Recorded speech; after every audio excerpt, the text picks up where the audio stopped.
Perkenalkan, nama saya Andrani Masya Putri. Saya sebagai ahli gizi yang bertugas pada hari ini. Maaf kalau boleh tahu nama kakak siapa? Kurnia. Oke, baik Bu Kurnia. Nah, Ibu sekarang berumur berapa? 22 tahun. Baik, 22 tahun.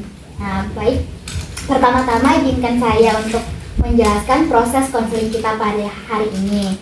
Konseling akan kita lakukan selama 10 menit. Dalam konseling ini kita akan sama-sama menemukan solusi dan pemecahan masalah yang Ibu alami sesuai dengan kemampuan Ibu.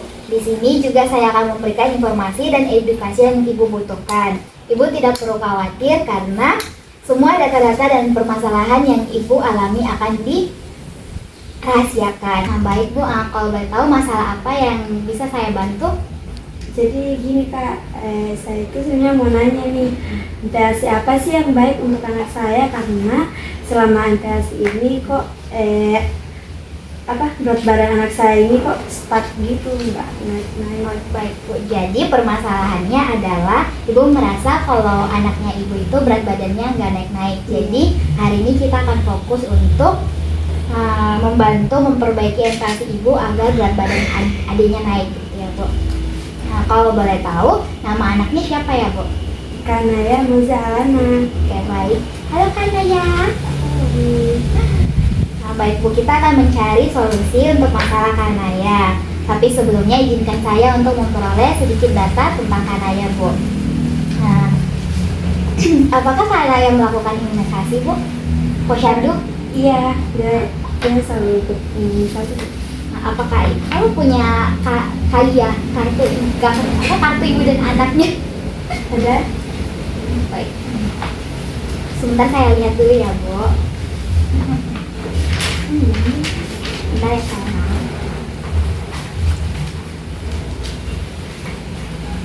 Nah, baik Bu, untuk berat badan Kanaya terakhirnya itu dia timbang berat badannya 5,8 ya Bu, dan tingginya itu 64,6 cm.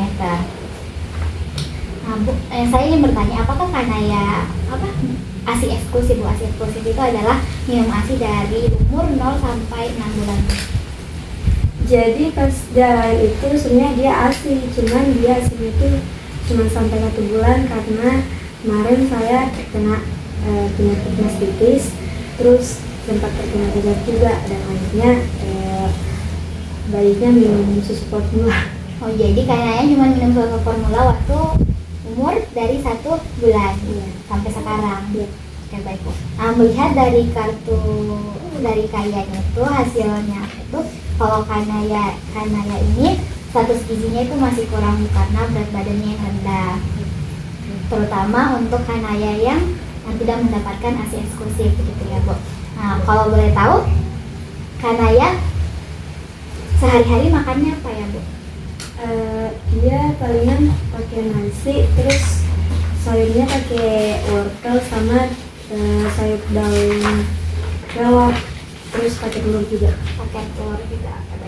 Nah, jadi saya lihat dari pola makan Kanaya itu dari MTASI-nya masih kurang dari segi energi dan proteinnya Bu, khususnya untuk protein, karena untuk umur 10 bulan itu mereka itu sudah butuh makanan yang padat gizi, terutama untuk karena Kanaya tidak memperoleh ASI eksklusif Bu. Yang padat gizi itu kayak gimana?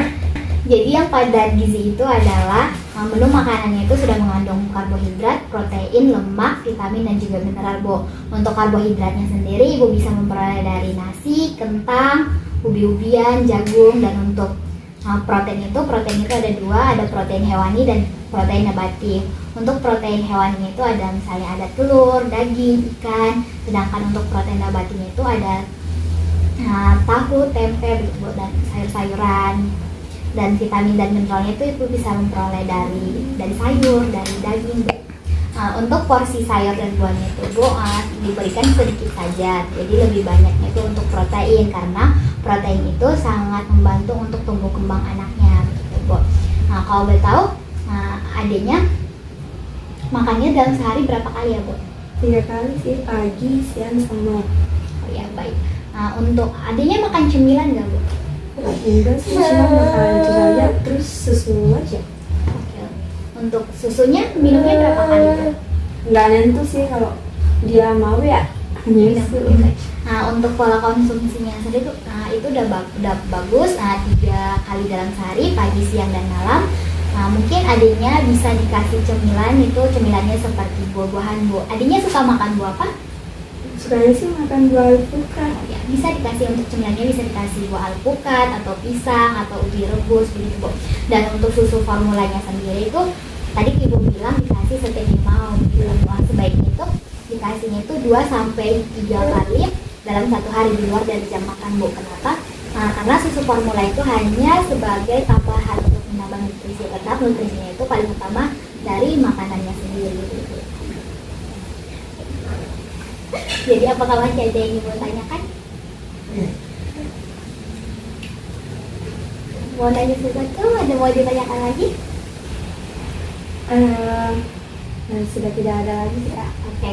Nah, jadi mulai besok Ibu bisa menerapkan pola yang sudah saya katakan tadi. Ingat, untuk makannya itu 3 kali sehari, 2 kali cemilan. Dan juga sayurnya itu porsinya lebih sedikit dibandingkan dari proteinnya, Bu, begitu ya. Oke. Oke kan saya sudah sekian. Baik, Bu, terima kasih untuk waktunya yang diberikan. Terima kasih.